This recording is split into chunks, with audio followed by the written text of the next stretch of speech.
안녕하세요. 고다사주입니다. 네, 이번 시간에는 무식상사주에 대해서 알아보겠습니다. 무식상사주, 식신과 상관을 식상이라고 부르는데요. 사주에서 식신이나 상관이 없으면 어떤 특징이 있을까요?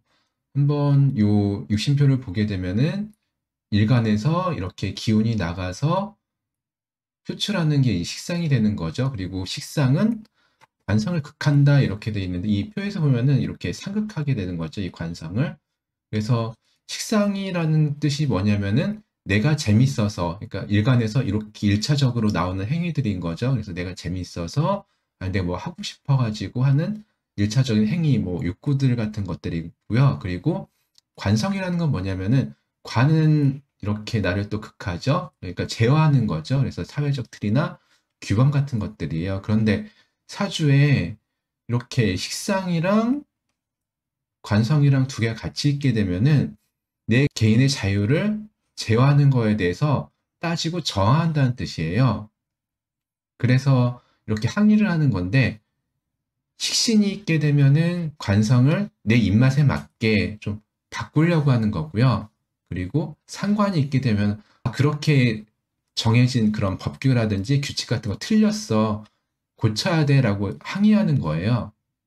근데 만약에 사주에 식신상관 둘 다 있는 사람들이 있을 거 아니에요. 그러면은 내 입맛에도 고치고 그리고 틀렸으니까 좀 항의도 하고 둘 다 하는 거죠.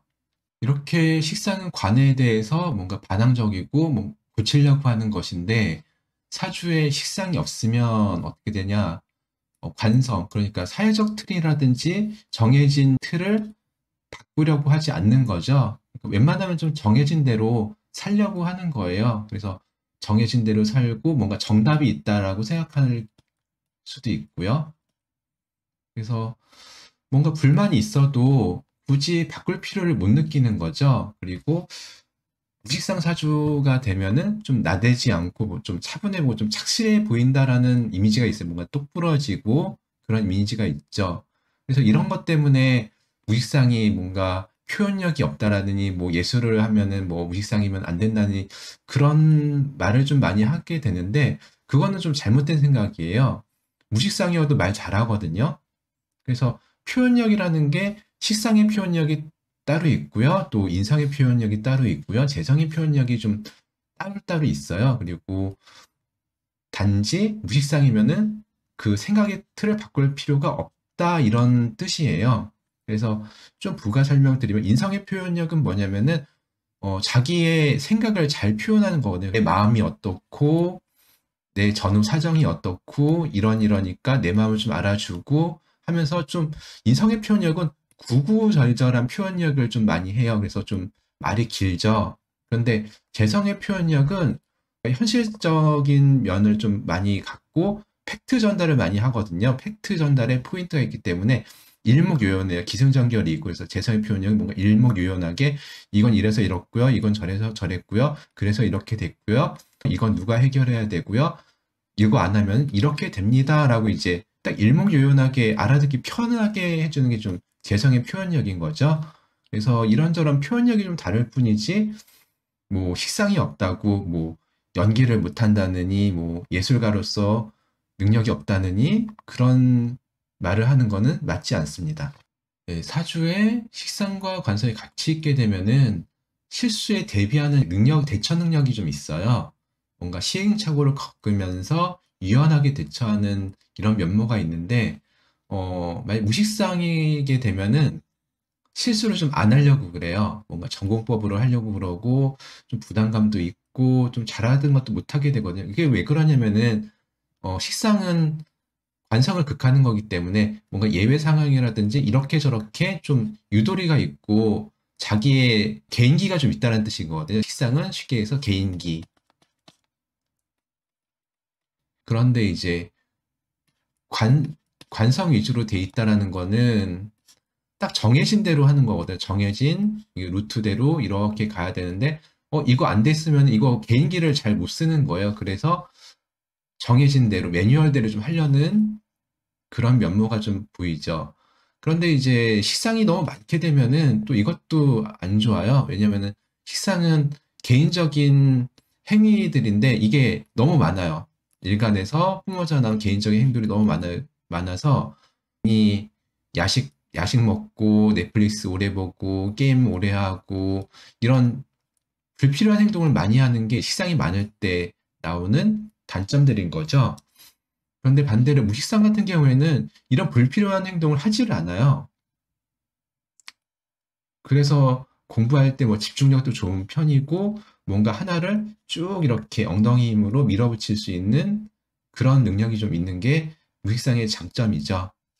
네, 이번엔 무식상의 연애에 대해서 한번 알아볼게요. 식상으로 하는 연애는 내가 좋아서, 내가 그 사람이 궁금해서 하는 연애라면은 무식상의 연애는 일단 식상이 없으니까 관을 극하진 않죠. 그래서 재생관 또는 관인생 이 두 가지를 한다는 소리예요. 그래서 재생관은 무슨 소리냐면 믿을 만한 사람이고 괜찮은 사람이니까 내가 뒷바라지를 해보겠다, 뭐 서포트를 해보겠다라는 뜻이고요. 또 관인생 하겠다라는 뜻은 뭐냐면은 관은 인성을 생해서 또 인성이 나를 생하는 거죠. 그래서 믿을 만한 사람이니까 나를 책임져라, 나한테 좀 잘해줘라 이런 뜻이에요. 그러니까 순수하게 내가 좋아서 한다기보다 뭔가 계약관계 같은 의미가 좀 많이 포함된 거죠. 무식상 같은 경우에는.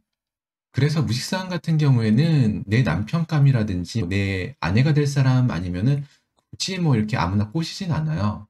그렇지만은 뭐 보다 보면은 제 무식상인데 남자 많이 만나던데요? 이렇게 보이는 경우가 좀 있죠. 이거는 그 남자가 뭐 어떤 사람인지 이제 탐색하는 과정인 거지. 한번 딱 이제 연인 관계를 딱 맺게 되면은 우리 이제 사귀자 그러면은 굳이 이렇게 한눈을 팔진 않아요. 왜냐면은 아까 얘기한 것처럼 무익상은 불필요한 것을 안 하는 거죠. 네, 이번엔 무식상 사주가 식상운이 오게 되면 어떻게 되는지 한번 알아볼까요? 10년 대운에서 식상운이 오게 되면은 한번 좀 변화를 좀 모색하게 돼요. 그래서 기존의 인간관계를 좀 변화를 하기도 하고 회사를 좀 바꾸고 싶기도 하고 좀 변화를 주고 싶어 하게 되죠. 그렇지만 무식상이라는 거는 원래 좀 기본적인 틀을 유지해 나가는 사람들이거든요. 그래서 이런 틀 안에서 이렇게 저렇게 살아왔던 사람이기 때문에 엄청난 변화를 좀 주는 거는 피하는 게 좋아요. 또 그렇게 잘 하지도 않으시고요. 그래서 너무 큰 변화를 주게 되면은 나중에 시상을 다 지나고 나서 아, 왜 그때 그렇게 했지? 왜 다 그만뒀지? 하면서 후회를 할 수가 있습니다. 그래서 무익상 같은 경우에는 최소한의 틀은 유지하면서 뭐 취미나 여행이나 이렇게 소소하게 좀 일탈하는 게 좀 좋아요. 그래서 식상대운이 이렇게 10년 동안 오게 되면은 식상은 일간에서 이렇게 내 에너지를 소비하는 거잖아요. 그렇기 때문에 몸으로 익히는 것들 있잖아요. 뭐 예체능이라든지 기술이라든지 공예라든지 그런 일들을 좀 배워두면 좋죠. 그리고 또 업무에서도 식상운 같은 경우에는 원래 기획 관리보다는 실무적인 일들 그런 것들을 하는 경우가 좀 많아집니다. 그리고 무식상 같은 경우에는 식상운에 인간관계가 좀 많이 얽히게 돼요. 왜냐면은 무식상 같은 경우는 하던 패턴 안에서 불필요한 사람들은 다 끊어내고 이렇게 좀 살아왔거든요. 그런데 이제 식상운이 오게 되면은 자꾸 사람들이 이렇게 개입을 하게 돼요. 쓸데없는 사람들이 개입할 수도 있고, 그래서 좀 복잡하게 엮이는 경우가 좀 많습니다. 네, 그래서 무식상 같은 경우에는 원래 딱 필요한 인간관계만 하는 사람들이거든요. 그런데 이 사람 저랑 엮이다 보니까 내가 왜 여기 있지? 내가 왜 이런 거를 다 들어줘야 되지? 하면서 좀 현타가 좀 오는 거죠. 그리고 또 회식도 1차, 2차 정도만 딱 하고 깔끔하게 끝냈으면 좋겠는데 노래방도 가자고 그러지, 좀 더 마시자고 그러지, 좀 엮이는 거죠. 자꾸 뭔가 사람들이 꼬이고, 그리고 또 업무 끝났으면 되는 거지. 왜 또, 주말에 골프 치러 가자고 그러고, 이런 게 많이 귀찮아지는 거예요. 그래서 어쩔 수 없이 이제 끌려다니게 되는데, 이런 식상 운이 딱 끝나게 되면은, 이렇게 귀찮게 했던 사람들이 좀 정리가 좀 딱 돼요. 그래서 좀 그런 식상운이 오더라도, 아, 이런 사람, 이렇게 좀 사람들이랑 같이 어울려서 지내는 게 좀 필요하구나라고 좀 생각해 주시면 되겠습니다. 네, 세운에서 식상운이 오면, 세운은 연운을 말하는 거죠. 인성이 식상을 방해해서 활동에 지장을 주는 것을 조심해야 된다. 이렇게 말씀드렸는데, 일단 무식상 사주 같은 경우에는 이제 사주 자체가 식상이 없으면은 인성이 좀 망하다고 보셔야 돼요. 인성이 하나라도. 그런데 이제 식상이 뚜벅뚜벅 이렇게 걸어오죠. 운에서. 그러면은 인성은 식상을 극하는 성질이에요. 이렇게 공격을 해버려요. 그래서 너 오지 마. 이렇게 철벽을 치거든요. 이 뜻이 뭐냐면은 어떤 새로운 제안이라든지 그런 것들이 왔는데 내 정서에 안 맞고 뭔가 안 해봤는데 이거 될까 해서 좀 거부감이 드는 거예요. 그래서 그게 좋은 기회일 수도 있거든요. 그렇기 때문에 뭐 식사운에 어떤 제안이 들어왔는데 이거 할까 말까 고민이 되신다면 좀 주위 사람들한테 물어보시고 뭐 그렇게 큰 해가 되지 않는다면은 내가 조금 어색하고 적응해야 될 것 같고 내 성미에 좀 안 맞는 것 같더라도 뭐 괜찮다 싶으면은 좀 도전하세요. 그래서 머뭇거리지 말고 도전하시는 것이 좋습니다. 네, 지금까지 무식상 사주에 대해서 알아봤는데요. 무식상 사주라고 하면은 뭐 무식상이면 자식이 없다 또는 뭐 표현력이 약하다 뭐 그런 말을 많이 해요. 근데 이게 다 틀린 말이고요. 딱 맞지도 않고요. 그래서 요점을 정리하자면은 무식상은 이런 궤도 안에서 이런 틀 안에서 살아가는 사람이다. 그리고 불필요한 행동을 삐져나간 행동을 하지 않는 사람이다. 이렇게 알아두시면 되겠습니다. 네, 그럼 마치고요. 또 다음 시간에 다른 내용으로 찾아뵙겠습니다. 감사합니다.